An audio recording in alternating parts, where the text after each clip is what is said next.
Praise the lord, this is my life MS ಚಾನಲ್ನ ನೋಡುತ್ತಿರುವ ನನ್ನೆಲ್ಲ ಆತ್ಮಿಕ ಸ್ನೇಹಿತರಿಗೆ ಹೃತ್ಪೂರ್ವಕವಾದ ವಂದನೆಗಳನ್ನು ಸಲ್ಲಿಸುತ್ತೇನೆ. ನೀವು ಸಂತ ಅಗಾಥ ಕುರಿತು ಕೇಳಿದ್ದೀರೋ ಇಲ್ಲವೋ ಗೊತ್ತಿಲ್ಲ, ಆದರೆ ಈ ವಿಡಿಯೋ ಮೂಲಕ ಸಂತ ಅಗಾಥ ಕುರಿತು ತಿಳಿದುಕೊಳ್ಳುವುದರ ಜೊತೆಗೆ ಜೀವನವನ್ನು ಬದಲಾಯಿಸುವಂತಹ ಒಂದು ಅದ್ಭುತ ಕಥೆಯನ್ನು ಕೇಳಲಿದ್ದೇವೆ. ಇದು ಒಂದು ಅದ್ಭುತ ಜೀವನ ಚರಿತ್ರೆ. ವಿಶೇಷವಾಗಿ ಪ್ರತಿಯೊಬ್ಬ ಹುಡುಗಿ ಹಾಗೂ ಪ್ರತಿಯೊಬ್ಬ ಮಹಿಳೆಯು ನೋಡಬೇಕಾದ ವಿಡಿಯೋ ಇದು. ಈ ವಿಡಿಯೋವನ್ನು ಸಂಪೂರ್ಣವಾಗಿ ಕೊನೆಯವರೆಗೂ ನೋಡಿ ಒಳ್ಳೆಯ ವಿಷಯಗಳನ್ನು, ಆತ್ಮೀಯ ಪಾಠಗಳನ್ನು ತಿಳಿದುಕೊಳ್ಳುವಿರಿ. ಸಂತ ಅಗಾಥ ಯಾರು? ಸಿಸೇಲಿಗೆ ಸೇರಿದ ಸಂತ ಅಗಾಥ ಪ್ರಾಚೀನ ಕ್ರೈಸ್ತ ಯುಗದಲ್ಲಿ ಅತ್ಯಂತ ಗೌರವನೀಯ ಕ್ರೈಸ್ತ ಹುತಾತ್ಮೆಯಾಗಿ ಮರಣ ಹೊಂದಿದ ಒಬ್ಬ ಸನ್ಯಾಸಿನಿ ಮಹಿಳೆ. ಗ್ರೀಕ್ ಭಾಷೆಯಲ್ಲಿ ಅಗಾಥ ಎಂಬ ಹೆಸರಿಗೆ ಒಳ್ಳೆಯದು ಎಂಬ ಅರ್ಥವಿದು, ಗೌರವನೀಯಳು ಎಂಬ ಅರ್ಥವೂ ಇದೆ. ಆಕೆ ಪ್ರತಿಯೊಂದು ಪರೀಕ್ಷೆಯಲ್ಲಿಯೂ ತನ್ನ ಹೆಸರಿಗೆ ತಕ್ಕಂತೆ ಬದುಕಿದಳು. ರೋಮನ್ ಕ್ಯಾಥಲಿಕ್ ಚರ್ಚ್ ಆಗಲಿ, ಈಸ್ಟರ್ನ್ ಆರ್ಥೋಡಾಕ್ಸ್ ಚರ್ಚ್ ಆಗಲಿ, ಓರಿಯೆಂಟಲ್ ಆರ್ಥೋಡಾಕ್ಸ್ ಚರ್ಚ್ ಆಗಲಿ, ಈ ಎಲ್ಲ ಸಭೆಗಳಲ್ಲಿಯೂ ವಿಶ್ವಾಸಕ್ಕೆ, ಧೈರ್ಯಕ್ಕೆ ಹಾಗೂ ಸಂಕಷ್ಟಗಳ ಮಧ್ಯೆಯೂ ಗೌರವವನ್ನು ಕಾಪಾಡಿಕೊಂಡ ಬದುಕಿಗೆ ಅತ್ಯುನ್ನತ ಸಂಕೇತವಾಗಿ ಸಂತ ಅಗಾಥಳನ್ನು ಕೊಂಡಾಡುತ್ತಾರೆ. ಇಂದಿಗೂ ಕಟಾನಿಯಾ ಎಂಬ ಪ್ರದೇಶದಲ್ಲಿ ಆಕೆಯ ನೆನಪಿಗಾಗಿ ನಡೆಯುವ ಹಬ್ಬಗಳು ಮತ್ತು ಆಚರಣೆಗಳು ಯುರೋಪಿನ ಅತಿ ದೊಡ್ಡ ಧಾರ್ಮಿಕ ಉತ್ಸವಗಳಲ್ಲಿ ಒಂದಾಗಿ ಪರಿಗಣಿಸಲಾಗುತ್ತದೆ. ಪ್ರತಿ ವರ್ಷ ಫೆಬ್ರವರಿ 3, 4 ಮತ್ತು 5ರಂದು ನಡೆಯುವ ಈ ಮಹೋತ್ಸವದಲ್ಲಿ ಸುಮಾರು 10 ಲಕ್ಷಕ್ಕೂ ಹೆಚ್ಚು ಜನರು ಭಾಗವಹಿಸುತ್ತಾರೆ. ಅಷ್ಟೇ ಅಲ್ಲ, ಕ್ಯಾಥಲಿಕ್ ಹಾಗೂ ಆರ್ಥೋಡಾಕ್ಸ್ ಸಭೆಗಳು ವಿಶೇಷವಾಗಿ ಗೌರವಿಸುವ 7 ಮಹಿಳೆಯರಲ್ಲಿ ಸಂತ ಅಗಾಥ ಕೂಡ ಒಬ್ಬಳು. ಇಷ್ಟು ಮಹತ್ವದ ಹೊಂದಿರುವ ಅಗಾಥಳ ಕಥೆ ಏನು?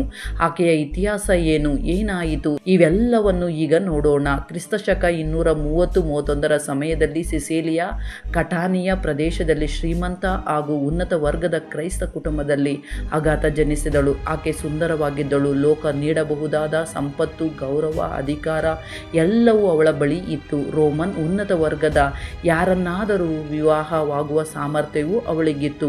ಆದರೆ ಆಗ ಆಕೆಗೆ ಕೇವಲ 15 ವರ್ಷ ವಯಸ್ಸು. ಅಂಥ ವಯಸ್ಸಿನಲ್ಲೇ ಅಗಾಥ ತನ್ನ ಜೀವನವನ್ನು ಸಂಪೂರ್ಣವಾಗಿ ಬದಲಾಯಿಸುವ ಕ್ರಾಂತಿಕಾರಿ ನಿರ್ಧಾರವನ್ನು ತೆಗೆದುಕೊಂಡಳು. ತನ್ನ ಜೀವನವನ್ನು ಸಂಪೂರ್ಣವಾಗಿ ಯೇಸು ಕ್ರಿಸ್ತನ ಸೇವೆಗೆ ಅರ್ಪಿಸಿದಳು. ದೇವರ ಕಾರ್ಯಕ್ಕಾಗಿ ಬದುಕಲು ಹಾಗೂ ದೇವರ ಸೇವೆಯಲ್ಲಿ ಬಳಸಲ್ಪಡಲು ತೀರ್ಮಾನಿಸಿದಳು. ಆಕೆ ಸನ್ಯಾಸಿನಿಯಾಗಿ ಮಾರ್ಪಟ್ಟಳು. ತನ್ನ ಬಿಷಪ್ನಿಂದ ಪ್ಲಾಮಿಯಂ ಎನ್ನುವ ಗೌರವ ಚಿಹ್ನೆಯನ್ನು ಸ್ವೀಕರಿಸಿದಳು. ಅಂದರೆ ದೀಕ್ಷೆ ಪಡೆದ ಸನ್ಯಾಸಿನಿಯರು ಧರಿಸುವ ಕೆಂಪು ಬಣ್ಣದ ಮುಸುಕನ್ನು ಧರಿಸುವ ಹಕ್ಕು ಹಾಗೂ ಕೆಂಪು ಮುಸುಕನ್ನು ಸ್ವೀಕರಿಸಿ ಪವಿತ್ರಳಾಗಿ ಬದುಕುವೆನು ಎಂದು ದೃಢವಾಗಿ ಪ್ರತಿಜ್ಞೆ ಮಾಡಿಕೊಂಡಳು. ರೋಮನ್ ಲೋಕದಲ್ಲಿ ಮಹಿಳೆಯ ಮೌಲ್ಯವನ್ನು ಹೇಗೆ ಅಳೆಯುತ್ತಿದ್ದರು ಎಂದರೆ ಆಕೆಯ ವೈವಾಹಿಕ ಜೀವನ ಮತ್ತು ವೈವಾಹಿಕ ಸ್ಥಿತಿಯನ್ನು ಆಧರಿಸಿಯೇ ಅಳೆಯುತ್ತಿದ್ದರು. ಅಂಥ ರೋಮನ್ ಸಮಾಜದಲ್ಲಿ ಅಗಾಥ ತೆಗೆದುಕೊಂಡ ನಿರ್ಧಾರವು ಮಹಾ ಧೈರ್ಯ ಮತ್ತು ಸಾಹಸದ ಕೆಲಸವೆಂದು ಹೇಳಬಹುದು. ಅಗಾಥ ತನ್ನ ವೈಯಕ್ತಿಕ ಆತ್ಮೀಯ ತೃಪ್ತಿ ಅಥವಾ ವೈಯಕ್ತಿಕ ಭಕ್ತಿಯಲ್ಲೇ ನಿಂತುಕೊಳ್ಳಲಿಲ್ಲ. ಆಕೆ ಅನೇಕರಿಗೆ ಸಹಾಯ ಮಾಡುತ್ತಿದ್ದಳು, ಅನೇಕರಿಗೆ ಬೋಧಿಸುತ್ತಿದ್ದಳು. ಆದರೆ ಆ ಕಾಲದಲ್ಲಿ ಕ್ರೈಸ್ತರ ಮೇಲಿನ ಹಿಂಸೆಗಳು ಹೆಚ್ಚಾಗಿದ್ದವು. ಅನೇಕ ಕ್ರೈಸ್ತರನ್ನು ಕೊಲ್ಲಲಾಗುತ್ತಿತ್ತು. ಆ ಸಮಯದಲ್ಲಿ ಅಗಾಥ ಮಲಾಟಕ್ಕೆ ಓಡಿ ಹೋದಳು. ಅಲ್ಲಿ ರಬಾತ್ ಎಂಬ ಪ್ರದೇಶದ ಸಮೀಪದಲ್ಲಿ ಕಲ್ಲಿನಿಂದ ಕೆತ್ತಲ್ಪಟ್ಟ ಸಮಾಧಿಯೊಂದರಲ್ಲಿ ವಾಸವಿದ್ದು ಪ್ರಾರ್ಥನೆ ಮಾಡುತ್ತಾ ಮಕ್ಕಳಿಗೂ ಯುವಕರಿಗೂ ದೇವರ ವಾಕ್ಯವನ್ನು ಬೋಧಿಸುತ್ತಾ ತನ್ನ ದಿನಗಳನ್ನು ಕಳೆಯುತ್ತಿದ್ದಳು. ಅರಮನೆಗಳ ಐಶ್ವರ್ಯ, ಸೌಕರ್ಯ ಮತ್ತು ಸುಖಗಳನ್ನು ತ್ಯಜಿಸಿ ಒಂದು ಗುಹೆಯಲ್ಲಿ ದೇವರ ವಿಶ್ವಾಸವನ್ನು ಸಾರುವ ಸ್ತ್ರೀಯಾಗಿ ಮಾರ್ಪಟ್ಟಳು. ಆದರೆ ಆ ಶಾಂತ ಜೀವನ ಹೆಚ್ಚು ಕಾಲ ಮುಂದುವರಿಯಲಿಲ್ಲ. ಕ್ರಿಸ್ತಶಕ 249ರಿಂದ 251ರವರೆಗೆ ಡೆಶಿಯನ್ಸ್ ಎಂಬ ಚಕ್ರವರ್ತಿ ರೋಮನ್ ಸಾಮ್ರಾಜ್ಯವನ್ನು ಆಳುತ್ತಿದ್ದನು. ಅವನು ತನ್ನ ಸಾಮ್ರಾಜ್ಯದೆಲ್ಲೆಡೆ ಕ್ರೈಸ್ತರ ಮೇಲೆ ಕ್ರೂರ ಹಿಂಸೆಯನ್ನು ಆರಂಭಿಸಿದನು. ಭಯಾನಕ ಚಿತ್ರಹಿಂಸೆಗಳನ್ನು ನೀಡುತ್ತಿದ್ದನು. ಕಟಾನಿಯ ಪ್ರದೇಶದಲ್ಲಿಯೂ ಕ್ವಿಟಿಯನಸ್ ಎಂಬ ಕ್ರೂರ ರೋಮನ್ ಅಧಿಕಾರಿ ಇದ್ದನು. ಅಗಾಥಳ ಸಂಪತ್ತು ಮತ್ತು ಮಹತ್ವದ ಬಗ್ಗೆ ಅವನು ಕೇಳಿದ್ದನು. ಅವಳ ಸೌಂದರ್ಯದ ಬಗ್ಗೆ ಇನ್ನೂ ಹೆಚ್ಚು ಕೇಳಿದ್ದನು. ಕಾಮ ಮತ್ತು ದುರಾಸೆಯಿಂದ ಪ್ರೇರಿತನಾಗಿ ಅವಳನ್ನು ತನ್ನದಾಗಿಸಿಕೊಳ್ಳಬೇಕೆಂದು ಬಯಸಿದನು. ಅವಳ ಆಸ್ತಿಯನ್ನು, ಅವಳ ದೇಹವನ್ನು ಎರಡನ್ನೂ ಪಡೆಯಬೇಕೆಂದುಕೊಂಡನು. ಅವನು ಚಕ್ರವರ್ತಿಯ ಆದೇಶದಡಿ ಅಗಾಥಳನ್ನು ಬಂಧಿಸಲು ಸೈನಿಕರನ್ನು ಕಳುಹಿಸಿದನು.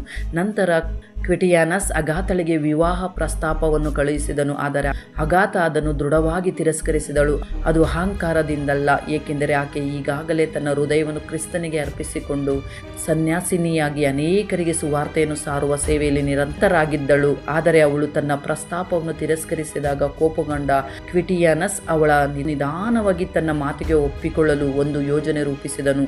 ಅವನು ಅಗಾಥಳನ್ನು ಅಪ್ರೋದಿಯಾ ಎಂಬ ಸ್ತ್ರೀಯ ಮನೆಯಲ್ಲಿಟ್ಟನು. ಆಕೆಗೆ 5 ಮಂದಿ ಪುತ್ರರು ಇದ್ದರು. ಮಾಡಿದರು. ಅವರು ಅಗಾಥಳನ್ನು ಪ್ರಲೋಭನೆಗೆ ಒಳಪಡಿಸಲು ಎಲ್ಲ ರೀತಿಯ ಪ್ರಯತ್ನಗಳನ್ನು ಮಾಡಿದರು. ಉತ್ತಮ ಬಟ್ಟೆಗಳು, ಮನರಂಜನೆ, ಸುಖ ಸೌಕರ್ಯಗಳು, ರುಚಿಕರ ಆಹಾರಗಳು, ಹೊಗಳಿಕೆ ಮಾತುಗಳು ಹಾಗೂ ರೋಮನ್ ಅರಮನೆ ಜೀವನದ ಎಲ್ಲ ಐಶ್ವರ್ಯಗಳನ್ನು ತೋರಿಸಿ ಅವಳನ್ನು ಮೋಸಗೊಳಿಸಲು ಪ್ರಯತ್ನಿಸಿದರು. ಅಗಾಥಳನ್ನು ಬದಲಾಯಿಸಿ ರಾಜಿ ಮಾಡಿಸಲು 30 ದಿನಗಳ ಕಾಲ ನಿರಂತರ ಪ್ರಯತ್ನ ನಡೆಸಿದರು. ಆದರೆ ಅವರ ಎಲ್ಲ ಪ್ರಯತ್ನಗಳು ಸಂಪೂರ್ಣವಾಗಿ ವಿಫಲವಾದವು. ಅವಳನ್ನು ಅಲುಗಡಿಸಲು ಎಷ್ಟು ಪ್ರಯತ್ನಿಸಿದರೋ ಅಷ್ಟು ಅವಳು ಇನ್ನಷ್ಟು ದೃಢವಾದಳು. ಅವಳನ್ನು ಕೆಡಿಸಲು ಎಷ್ಟು ಯೋಜನೆ ರೂಪಿಸಿದರೋ ಅಷ್ಟು ಅವಳು ಇನ್ನಷ್ಟು ಬಲವಾದಳು. ಆ 30 ದಿನಗಳಲ್ಲಿಯೂ ಸ್ವಲ್ಪವೂ ಬದಲಾಗದೆ ಯಾವುದಕ್ಕೂ ತಲೆಬಾಗದ ಆ ಸ್ತ್ರೀಯನ್ನು ಕಂಡು ಇದರಿಂದ ಪ್ರಯೋಜನವಿಲ್ಲ ಎಂದುಕೊಂಡು ಕ್ವಿಟಿಯಾನಸ್ ಅಗಾಥಳನ್ನು ತನ್ನ ನ್ಯಾಯಾಲಯದ ಮುಂದೆ ಹಾಜರಾಗಲು ಕರೆಯಿಸಿದನು. ನೀನು ಸ್ವತಂತ್ರಳಾಗಿದ್ದು ಉನ್ನತ ವರ್ಗದವಳಾಗಿದ್ದು ಏಕೆ ದಾಸಿಯಂತೆ ಬದುಕುತ್ತಿದ್ದೀಯಾ? ಏಕೆ ದಾಸಿಯರ ಬಟ್ಟೆ ಧರಿಸಿದ್ದೀಯಾ ಎಂದು ಅವನು ಪ್ರಶ್ನಿಸಿದನು. ನಾನು ಯೇಸು ಕ್ರಿಸ್ತನ ಸೇವಕಿ, ನಾನು ದಾಸಿಯಲ್ಲ, ದಾಸಿಯಂತೆ ಬದುಕುವುದಿಲ್ಲ. ನಿಜವಾದ ಸ್ವತಂತ್ರ, ಉನ್ನತ ಗೌರವ ಮತ್ತು ಮಹಿಮೆ ಕ್ರಿಸ್ತನ ಸೇವಕಿಯಾಗಿ ಬದುಕುವುದರಲ್ಲಿಯೇ ಇದೆ. ಕ್ರಿಸ್ತನ ಸೇವಕಿಯಾಗಿ ಬದುಕುವುದು ಅತ್ಯಂತ ಉನ್ನತವಾದ ಕಾರ್ಯ ಎಂದು ಅಗಾಥ ಉತ್ತರಿಸಿದಳು.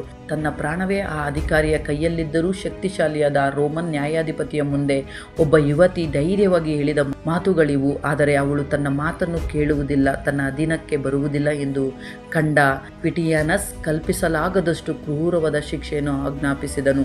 ಅವಳನ್ನು ಚಿತ್ರಹಿಂಸೆ ನೀಡುವ ಸ್ಥಳದಲ್ಲಿ ಮಲಗಿಸಿ ಬೆಂಕಿ ಕಡ್ಡಿಗಳಿಂದ ಸುಟ್ಟರು, ಕೊರಟಗಳಿಂದ ಒಡೆದರು, ಅವಳ ದೇಹವನ್ನು ಭೀಕರವಾಗಿ ಹಿಂಸಿಸಿದರು, ಅವಳ ಸ್ತ್ರೀ ತತ್ವವನ್ನೇ ಅವಮಾನಿಸುವ ರೀತಿಯಲ್ಲಿ ಕ್ರೂರವಾಗಿ ವರ್ತಿಸಿದರು. ಆದರೆ ಎಷ್ಟೇ ಹಿಂಸೆ ನೀಡಿದರೂ ಆ ಎಲ್ಲ ನೋವಿನ ಮಧ್ಯೆಯೂ ಅಗಾಥ ಜೋರಾಗಿ ಪ್ರಾರ್ಥಿಸುತ್ತಿದ್ದಳು, ಆದರೆ ಯಾವತ್ತೂ ಪ್ರಭುವನ್ನು ತ್ಯಜಿಸಲಿಲ್ಲ. ಆ ಎಲ್ಲ ಹಿಂಸೆಗಳ ನಂತರ ಅವಳನ್ನು ಕತ್ತಲೆಯ ಕಾರಾಗೃಹದಲ್ಲಿ ಬಂಧಿಸಿದರು. ಆಗ ಅವಳ ದೇಹವೆಲ್ಲ ಗಾಯಗಳಿಂದ ತುಂಬಿತ್ತು. ಬೆಂಕಿಯಿಂದ ಸುಟ್ಟ ಗಾಯಗಳು, ಕೊರಡಗಳಿಂದ ಒಡೆದು ನುಜ್ಜುಗುಜ್ಜಾದ ದೇಹ, ರಕ್ತಸ್ರಾವದಿಂದ ಕುಸಿದ ಸ್ಥಿತಿ, ಹೀಗೆ ಅಸಹಾಯಕಳಾಗಿ ಬಿದ್ದಿದ್ದಳು. ಅದೇ ಸಮಯದಲ್ಲಿ ಒಂದು ಅದ್ಭುತ ಘಟನೆ ಸಂಭವಿಸಿತು. ಅಪೊಸ್ತಲನಾದ ಪೇತ್ರನು ಪ್ರಕಾಶಮಾನವಾದ ಬೆಳಕಿನೊಂದಿಗೆ ಅವಳಿಗೆ ದರ್ಶನ ನೀಡಿ ಅವಳ ಎಲ್ಲ ಗಾಯಗಳನ್ನು ಅದ್ಭುತವಾಗಿ ಸ್ವಸ್ಥಪಡಿಸಿದನು. ಮರುದಿನ ಕ್ವಿಟಿಯಾನಸ್ನ ಜನರು ಅವಳನ್ನು ನೋಡಲು ಬಂದಾಗ ಅಗಾಥ ಸಂಪೂರ್ಣವಾಗಿ ಗುಣಮುಖಳಾಗಿದ್ದಳು. ಸುಟ್ಟ ಗಾಯಗಳಿಲ್ಲ, ಕತ್ತರಿಸಿದ ಗಾಯಗಳಿಲ್ಲ, ಕೊರಡಿನ ಗುರುತುಗಳಿಲ್ಲ, ಯಾವುದು ಕಾಣಿಸಲಿಲ್ಲ. ಅವಳನ್ನು ಮತ್ತೆ ಕ್ವಿಟಿಯಾನಸ್ನ ಮುಂದೆ ಕರೆತಂದರು. ನಿನ್ನನ್ನು ಯಾರು ಸ್ವಸ್ಥಪಡಿಸಿದರು ಎಂದು ಕೇಳಿದಾಗ, ನಾನು ಯೇಸು ಕ್ರಿಸ್ತನ ಮೂಲಕ ಸ್ವಸ್ಥತೆಯನ್ನು ಹೊಂದಿದ್ದೇನೆ ಎಂದು ಅವಳು ಉತ್ತರಿಸಿದಳು. ಈ ಅದ್ಭುತವನ್ನು ಕಂಡು ಆ ಅಧಿಕಾರಿ ವಿನಯಶೀಲನಾಗಬಹುದು ಎಂದು ಯೋಚಿಸಬಹುದು, ಆದರೆ ಅವನು ಇನ್ನಷ್ಟು ಕ್ರೂರನಾದನು. ಕ್ವಿಟಿಯಾನಸ್ಗೆ ಮತ್ತಷ್ಟು ಕೋಪ ಬಂತು. ಅವಳ ಮನೋಧೈರ್ಯವನ್ನು ಮುರಿಯಬೇಕೆಂಬ ದ್ವೇಷದಿಂದ ಇನ್ನೂ ಭಯಾನಕ ಹಿಂಸೆಯನ್ನು ಆಜ್ಞಾಪಿಸಿದನು. ಈಗ ಅವಳನ್ನು ಉರಿಯುತ್ತಿರುವ ಬೆಂಕಿಯ ಮೇಲೂ ಒಡೆದ ಮಣ್ಣಿನ ಪಾತ್ರೆಗಳ ತುಂಡುಗಳ ಮೇಲೂ ಎಳೆದುಕೊಂಡು ಹೋಗುವಂತೆ ಆಜ್ಞಾಪಿಸಿದನು. ಅದೇ ಕ್ಷಣದಲ್ಲಿ ಕಟಾನಿಯ ಪ್ರದೇಶದಲ್ಲಿ ಭಾರಿ ಭೂಕಂಪ ಸಂಭವಿಸಿತು. ಕಟ್ಟಡಗಳು ಕುಸಿದವು. ಕ್ವಿಟಾನಿಯಸ್ನ ಸ್ವಂತ ಆಸ್ತಿಯು ಧ್ವಂಸವಾಯಿತು. ಅವನ 2 ಸಲಹೆಗಾರರು ಮೃತರಾದರು. ಭಯಗೊಂಡ ಜನರು ಮತ್ತು ಅಧಿಕಾರಿಗಳು ಈ ಹಿಂಸೆಯನ್ನು ನಿಲ್ಲಿಸಬೇಕೆಂದು ಒತ್ತಾಯಿಸಿದರು. ಆಗ ದೇವರ ಭಯದಿಂದಲೂ ಜನರ ಆಕ್ರೋಶದಿಂದಲೂ ಬೆದರಿದ ಕ್ವಿಟಿಯಾನಸ್ ಅಗಾಥಳನ್ನು ಮತ್ತೆ ಕಾರಾಗೃಹಕ್ಕೆ ಕಳುಹಿಸಿದನು. ಕ್ರಿಸ್ತಶಕ 251 ಫೆಬ್ರವರಿ 5 ತನ್ನ ಕಾರಾಗೃಹದ ಕೋಣೆಯ ನಿಶ್ಶಬ್ದದಲ್ಲಿ ದೇವರು ತನಗೆ ನೀಡಿದ ಶಕ್ತಿ ಮತ್ತು ಬಲಕ್ಕಾಗಿ ಕೃತಜ್ಞತೆ ಸಲ್ಲಿಸಿ ಶಾಂತಿಯುತವಾಗಿ ತನ್ನ ಆತ್ಮವನ್ನು ದೇವರಿಗೆ ಅರ್ಪಿಸಿಕೊಟ್ಟಳು. ತನ್ನ ಪವಿತ್ರತೆಯನ್ನು ಕಾಪಾಡಿದ ದೇವರಿಗೆ, ಆ ನೋವುಗಳನ್ನು ಎದುರಿಸಲು ಶಕ್ತಿ ನೀಡಿದ ದೇವರಿಗೆ ಹಾಗೂ ಆ ಕಷ್ಟಗಳನ್ನು ಸಹಿಸುವ ಬಲವನ್ನು ಕೊಟ್ಟ ದೇವರಿಗೆ ಕೃತಜ್ಞತೆ ಸಲ್ಲಿಸುತ್ತಾ ಅಗಾಥ ಪ್ರಾಣ ತ್ಯಜಿಸಿದಳು. ಆಕೆ ಮರಣ ಹೊಂದುವಾಗ ಅವಳ ವಯಸ್ಸು ಸುಮಾರು 20 ವರ್ಷ ಮಾತ್ರ. ಅವಳಿಗೆ ಚಿತ್ರಹಿಂಸೆ ನೀಡಿ ಅವಳನ್ನು ತಮ್ಮದಾಗಿಸಿಕೊಳ್ಳಲು ಯತ್ನಿಸಿದ ಕ್ವಿಟಾನಿಯಸ್ ಕೂಡ ತನ್ನ ಶಿಕ್ಷೆಯಿಂದ ತಪ್ಪಿಸಿಕೊಳ್ಳಲಿಲ್ಲ. ಅಗಾಥಳ ಮರಣದ ನಂತರ ಅವಳ ಆಸ್ತಿಯನ್ನು ಕಬಳಿಸಲು ಹೋಗುತ್ತಿದ್ದಾಗ ಅವನು ಕುದುರೆಯಿಂದ ಕೆಳಗೆ ಬಿದ್ದು ನದಿಯಲ್ಲಿ ಮುಳುಗಿ ಸಾವನ್ನಪ್ಪಿದನು. ಅಗಾಥಳ ಮರಣದ ನಂತರ ಅವಳ ಪ್ರಭಾವ ಇನ್ನಷ್ಟು ಹೆಚ್ಚಾಯಿತು. ಅವಳು ಮರಣ ಹೊಂದಿದ 1 ವರ್ಷದ ಬಳಿಕ ಎಟ್ನಾ ಪರ್ವತದಲ್ಲಿರುವ ಅಗ್ನಿ ಪರ್ವತ ಸ್ಫೋಟಗೊಂಡು ಲಾವಾ ಕಟಾನಿಯ ಪ್ರದೇಶದ ಕಡೆಗೆ ಹರಿಯತೊಡಗಿತು. ಭಯಗೊಂಡ ಜನರು ಅಗಾಥಳ ಸಮಾಧಿಯಿಂದ ಅವಳ ಪವಿತ್ರ ಮುಸುಕನ್ನು ತೆಗೆದುಕೊಂಡು ಅದನ್ನು ಮೆರವಣಿಗೆಯಾಗಿ ಆ ಪರ್ವತದ ಎದುರಿಗೆ ತೆಗೆದುಕೊಂಡು ಹೋದರು. ಕೆಲವು ಕ್ಯಾಥಲಿಕ್ ಗ್ರಂಥಗಳ ಪ್ರಕಾರ ಆ ಪವಿತ್ರ ಮುಸುಕನ್ನು ತೆಗೆದುಕೊಂಡು ಹೋಗುತ್ತಿದ್ದಾಗ ಲಾವಾ ಅಕಸ್ಮಾತ್ ನಿಂತಿತೆಂದು ಹೇಳಲಾಗುತ್ತದೆ. ಈ ಅದ್ಭುತ ಒಂದು ಬಾರಿ ಮಾತ್ರವಲ್ಲ, ಇತಿಹಾಸದ ಹಲವು ಸಂದರ್ಭಗಳಲ್ಲಿ ಪುನರಾವರ್ತಿತವಾಗಿದೆ ಎಂದು ಹೇಳಲಾಗುತ್ತದೆ. ಅಗಾಥಳ ಮುಸುಕು ಕಟಾನಿಯ ಪ್ರದೇಶವನ್ನು ಅಗ್ನಿಪರ್ವತ ಸ್ಫೋಟಗಳಿಂದ, ಭೂಕಂಪಗಳಿಂದ, ಪ್ಲೇಗ್ ರೋಗದಿಂದ ಮತ್ತು ಕ್ರಿಸ್ತಶಕ 1231 ಚಕ್ರವರ್ತಿ ಫ್ರೆಡ್ರಿಕನ್ನ ಕೋಪದಿಂದಲೂ ರಕ್ಷಿಸಿತು ಎಂಬ ಅನೇಕ ಇತಿಹಾಸ ಕಥನಗಳಿವೆ. ಇನ್ನೊಂದು ಮುಖ್ಯ ವಿಷಯವೇನೆಂದರೆ, ಪ್ರತಿಯೊಂದು ಕ್ಯಾಥಲಿಕ್ ದಿವ್ಯ ಬಲಿಯಲ್ಲಿ ಪುರಾತನ ಸಂಪ್ರದಾಯದ ಪ್ರಕಾರ ವಿಶೇಷವಾಗಿ ಸ್ಮರಿಸಲ್ಪಡುವ ಬರುವ 7 ಮಹಿಳೆಯರಲ್ಲಿ ಅಗಾಥಳು ಒಬ್ಬಳು. ಸುಮಾರು 1800 ವರ್ಷಗಳಿಂದ ರೋಮನ್ನಿಂದ ಭಾರತದವರೆಗೆ ಅನೇಕ ಚರ್ಚ್ಗಳಲ್ಲಿ ಅವಳ ಹೆಸರು ಪ್ರತಿಧ್ವನಿಸುತ್ತಲೇ ಬಂದಿದೆ. ರಾಜಿ ಮಾಡಿಕೊಳ್ಳುವುದನ್ನು ನಿರಾಕರಿಸಿದ ಸಿಸೇಲಿಯಾ ಈ 20 ವರ್ಷದ ಯುವತಿಗೆ ಇದು ಶಾಶ್ವತ ಗೌರವವಾಗಿ ಉಳಿದಿದೆ. ನಂತರ ಆಕೆ ಸಂತ ಅಗಾಥ ಎಂದು ಪ್ರಸಿದ್ಧಳಾದಳು. ಸಂತ ಅಗಾಥ ಅನೇಕ ಜನರಿಗೆ ಹಾಗೂ ಅನೇಕ ಆಶಯಗಳಿಗೆ ಮಾದರಿಯಾದಳು. ಸ್ಥಾನ ಕ್ಯಾನ್ಸರ್ನಿಂದ ಬಳಲುವವರು ಅವಳ ಧೈರ್ಯ ಮತ್ತು ವಿಶ್ವಾಸವನ್ನು ನೆನಪಿಸಿಕೊಳ್ಳುತ್ತಾರೆ. ನರ್ಸ್ಗಳು ಮತ್ತು ರೋಗಿಗಳ ಆರೈಕೆ ಮಾಡುವವರು ಅವಳ ಗಾಯಗಳಿಗೆ ಸಂಭವಿಸಿದ ಅದ್ಭುತಗಳನ್ನು, ಸ್ವಸ್ಥತೆಯನ್ನು ನೆನಪಿಸಿಕೊಳ್ಳುತ್ತಾರೆ. ಹಿಂಸೆಗೆ ಒಳಗಾದವರು, ಅನ್ಯಾಯ ಅನುಭವಿಸಿದವರು ಕೂಡ ಅವಳನ್ನು ಸ್ಮರಿಸುತ್ತಾರೆ. ಪ್ರಕೃತಿ ವಿಕೋಪಗಳಿಂದ ರಕ್ಷಣೆಗಾಗಿ ಜನರು ಅವಳನ್ನು ನೆನಪಿಸಿಕೊಳ್ಳುತ್ತಾರೆ. ಒಂಟಿಯಾಗಿ ಬದುಕುವ ಮಹಿಳೆಯರು ಅವಳನ್ನು ನೆನಪಿಸಿಕೊಳ್ಳುತ್ತಾರೆ. ಅಷ್ಟೇ ಅಲ್ಲ, ಸಿಸೇಲಿ ಹಾಗೂ ಸಾನ್ ಮರೀನೋ ಪ್ರದೇಶಗಳಲ್ಲಿ ಅವಳನ್ನು ತಾಯಿಯಂತೆ, ತಾಯಿನಾಡಿನ ರಕ್ಷಕಿಯಂತೆ ಕಾಣುತ್ತಾರೆ. ಇಂದಿಗೂ ಕಟಾನಿಯಾದಲ್ಲಿ ನಡೆಯುವ ಮೆರವಣಿಗೆ ಇದಕ್ಕೆ ಜೀವಂತ ಸಾಕ್ಷಿಯಾಗಿದೆ. ಪ್ರತಿ ವರ್ಷ ಫೆಬ್ರವರಿ 5ರಂದು ಸಿಸೇಲಿಯ ಕಟಾನಿಯ ನಗರದಲ್ಲಿ ನಡೆಯುವ ಈ ಉತ್ಸವ ಜಗತ್ತಿನ ಅತ್ಯಂತ ಅದ್ಭುತ ಆಚರಣೆಗಳಲ್ಲಿ ಒಂದಾಗಿದೆ. ಆ ದಿನ ನಗರವೇ ಹೊಸ ಜೀವ ಪಡೆದಂತೆ ಕಾಣುತ್ತದೆ. ಸಾವಿರಾರು ಲಕ್ಷಾಂತರ ಜನರು ಬಿಳಿ ವಸ್ತ್ರಗಳನ್ನು ಧರಿಸಿ ಕೈಯಲ್ಲಿ ಮೇಣದ ದೀಪಗಳನ್ನು ಹಿಡಿದು ಬೀದಿಗಳಲ್ಲಿ ಮೆರವಣಿಗೆ ನಡೆಸುತ್ತಾರೆ. ಅಗಾಥಳ ಅವಶೇಷಗಳನ್ನು ಇಟ್ಟಿರುವ ಒಂದು ಬಂಗಾರದ ಪೆಟ್ಟಿಗೆ ಇರುತ್ತದೆ. ಆ ಪೆಟ್ಟಿಗೆಯನ್ನು ಹೊತ್ತುಕೊಂಡು ಅವಳು ತನ್ನ ಪ್ರಾಣವನ್ನು ಅರ್ಪಿಸಿದ ನಗರಾದ್ಯಂತ ಮೆರವಣಿಗೆಯಲ್ಲಿ ಸಾಗುತ್ತಾರೆ. ಅವಳ ಬೆಳಕು ಎಂದಿಗೂ ಹಾರಲಿಲ್ಲ ಎಂಬ ಸಂಕೇತವಾಗಿ ಹೀಗೆ ಮಾಡಲಾಗುತ್ತದೆ. ಸಂತ ಅಗಾಥಳ ಜೀವನದಲ್ಲಿ ನಡೆದ ಘಟನೆಗಳು ಹಾಗೂ ಈ ಇತಿಹಾಸವನ್ನು ಆಧರಿಸಿ ನಮ್ಮ ಜೀವನವನ್ನು ಬದಲಾಯಿಸುವ ಆತ್ಮೀಯ ಪಾಠಗಳನ್ನು ಕೂಡ ಕಲಿಯೋಣ. ಮೊದಲನೆಯದು, ನಿಮ್ಮ ಪರಿಸ್ಥಿತಿಗಳು ಹೇಗೇ ಇದ್ದರೂ ನಿಮ್ಮ ಜೀವನದ ಗುರುತು ಅತ್ಯಂತ ಶಕ್ತಿಯುತವಾದದ್ದು ಎಂಬುದು ನಾವು ಅರಿತುಕೊಳ್ಳಬೇಕು. ಕ್ವಿಟಾನಿಯಸ್ ಏಕೆ ದಾಸಿಯಂತೆ ಬದುಕುತ್ತಿದ್ದೀಯಾ ಎಂದು ಕೇಳಿದಾಗ, ಅತ್ಯುನ್ನತ ಸ್ವತಂತ್ರ ಮತ್ತು ಮಹಿಮೆ ಯೇಸು ಕ್ರಿಸ್ತನಲ್ಲಿಯೇ ಇದೆ, ಆತನ ಸೇವಕಿಯಾಗಿ ಬದುಕುವುದಲ್ಲಿಯೇ ಇದೆ ಎಂದು ಅಗಾಥ ಗೌರವದಿಂದ ಉತ್ತರಿಸಿದಳು. ಅಂದರೆ ಸಮಾಜದಲ್ಲಿನ ಸ್ಥಾನಮಾನದಿಂದಲೂ ಅಲ್ಲ, ರೋಮನ್ ಅಧಿಕಾರದಿಂದಲೂ ಅಲ್ಲ, ದೇವರೊಂದಿಗೆ ಹೊಂದಿದ್ದ ಸಂಬಂಧವೇ ತನ್ನ ನಿಜವಾದ ಶಕ್ತಿ ಎಂಬುದನ್ನು ಅವಳು ತೋರಿಸಿದಳು. ಈ ಲೋಕವು ನಿಮ್ಮ ಬಡತನ, ನಿಮ್ಮ ವೈಫಲ್ಯಗಳು, ನಿಮ್ಮ ಗಾಯಗಳು ಮತ್ತು ನಿಮ್ಮ ನೋವುಗಳೇ ನಿಮ್ಮ ಜೀವನವನ್ನು ನಿರ್ಧರಿಸುತ್ತವೆ ಎಂದು ಹೇಳುತ್ತದೆ. ಆದರೆ ಅಗಾಥಳ ಉತ್ತರವೇನೆಂದರೆ, ನಿಮ್ಮ ನಿಜವಾದ ಗುರುತನ್ನು ಯಾವ ಲೌಕಿಕ ಶಕ್ತಿಯು ಕಸಿದುಕೊಳ್ಳಲು ಸಾಧ್ಯವಿಲ್ಲ. ಯಾವ ಕಾರಾಗೃಹವೂ ಆಗಲಿ, ಯಾವ ನಷ್ಟವೂ ಆಗಲಿ, ಯಾವ ಅವಮಾನವಾಗಲಿ ನಿಮ್ಮ ಅಂತರಂಗದಲ್ಲಿರುವ ವ್ಯಕ್ತಿಯ ಸ್ಪರ್ಶಿಸಲಾರದು, ನಿಮ್ಮ ಒಳಗಿನ ಶಕ್ತಿಯನ್ನು ಕಸಿದುಕೊಳ್ಳಲಾರದು. ಎರಡನೆಯದು, ನಿಮ್ಮ ಸುತ್ತಲಿರುವ ಎಲ್ಲರೂ ರಾಜಿ ಮಾಡಿಕೊಂಡು ಬಿಡು, ತಲೆಬಾಗು ಎಂದು ಹೇಳುವಾಗ ಮಾತ್ರ ನೀವು ದೃಢವಾಗಿ ನಿಲ್ಲಬೇಕು. ಅಪ್ರೋದಿಯಾ ಮತ್ತು ಅವಳ 5 ಮಂದಿ ಪುತ್ರರು ಸೇರಿ 30 ದಿನಗಳ ಕಾಲ ಅಗಾಥಳನ್ನು ಸಿಹಿ ಮಾತುಗಳಿಂದ ಮರಳು ಮಾಡಿ ತನ್ನ ಮೌಲ್ಯಗಳನ್ನು ಬಿಟ್ಟು ಬಿಡುವಂತೆ ಒತ್ತಡ ಹಾಕಿದರು. ಆಗ ಅವಳ ಮೇಲೆ ಯಾವುದೇ ಹಿಂಸೆ ನಡೆದಿರಲಿಲ್ಲ. ಕೇವಲ ಐಶ್ವರ್ಯ, ಸುಖ, ಸೌಕರ್ಯ ಮತ್ತು ಆಕರ್ಷಣೆಗಳ ಮೂಲಕವೇ ಅವಳನ್ನು ಪ್ರಭಾವಿಸಲು ಯತ್ನಿಸಿದರು. ನಿಜವಾಗಿ ಇದು ಎದುರಿಸಲು ಅತ್ಯಂತ ಕಠಿಣವಾದ ಪ್ರಲೋಭನೆ, ಏಕೆಂದರೆ ಇಲ್ಲಿ ಸ್ಪಷ್ಟವಾದ ಶತ್ರುಗಳು ಕಾಣಿಸುವುದಿಲ್ಲ. ಆದರೆ ಸ್ವಲ್ಪ ರಾಜಿ ಮಾಡಿಕೊಂಡರೆ ಏನೂ ಆಗುತ್ತದೆ, ಇದರಿಂದ ಸುಖ ಸಿಗುತ್ತದೆ ಎಂದು ಸ್ನೇಹಪೂರ್ವಕವಾಗಿ ನಗುತ್ತಾ ಮನುಷ್ಯರನ್ನು ಬದಲಾಯಿಸಲು ಪ್ರಯತ್ನಿಸುತ್ತಾರೆ. ಆದರೆ ಅಗಾಥ ಮಾತ್ರ ಯಾವತ್ತೂ ಅಲುಗಾಡಲಿಲ್ಲ.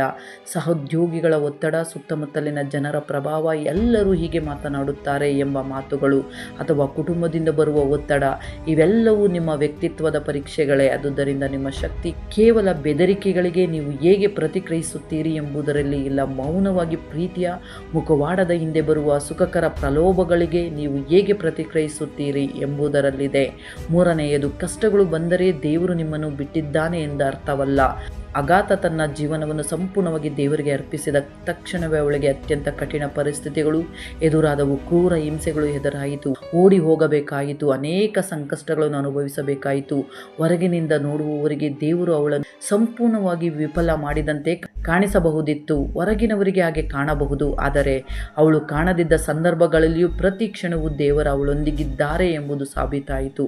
ಗಾಢವಾದ ವಿಶ್ವಾಸ ಹೊಂದಿರುವ ವ್ಯಕ್ತಿಗೂ ಅನಾರೋಗ್ಯ, ಅನ್ಯಾಯ, ನಷ್ಟ ಅಥವಾ ಕಷ್ಟಗಳು ಎದುರಾದಾಗ ದೇವರು ಇಲ್ಲವೇ ಎಂಬ ಭಾವನೆ ಬರುತ್ತದೆ. ಆದರೆ ದೇವರ ಯೋಜನೆಯಲ್ಲಿ ನೋವು ಮತ್ತು ಸಂಕಷ್ಟ ಎಂದರೆ ತ್ಯಜಿಸುವುದು ಅಥವಾ ಕೈಬಿಡುವುದು ಅಲ್ಲ, ಅದು ಆತ್ಮಗಳನ್ನು ರೂಪಿಸುವ, ಸಿದ್ಧಗೊಳಿಸುವ ಒಂದು ಕೊಲಿಮಿಯಂತಿದೆ. ನಾಲ್ಕನೆಯದು, ಅತ್ಯಂತ ಕಷ್ಟಕರ ಸಂದರ್ಭಗಳಲ್ಲಿಯೂ ಕ್ಷಮಿಸುವುದು ಮಾಡುವುದು ಮತ್ತು ದೇವರಿಗೆ ಕೃತಜ್ಞತೆ ಸಲ್ಲಿಸುವುದನ್ನು ಅಗಾತ ನಮಗೆ ಕಲಿಸುತ್ತಾಳೆ. ಅಗಾತಳ ಕೊನೆಯ ಪ್ರಾರ್ಥನೆ ಕ್ವಿಟಾನಿಯಸ್ ವಿರುದ್ಧದ ದ್ವೇಷದ ಕೂಗು ಅಲ್ಲ, ಅದು ದೇವರ ವಿರುದ್ಧದ ದೂರು ಅಲ್ಲ, ಪ್ರತೀಕಾರ ಬೇಡುವ ಮನವಿ ಕೂಡ ಅಲ್ಲ, ಅದು ಕೃತಜ್ಞತೆಯ ಪ್ರಾರ್ಥನೆ.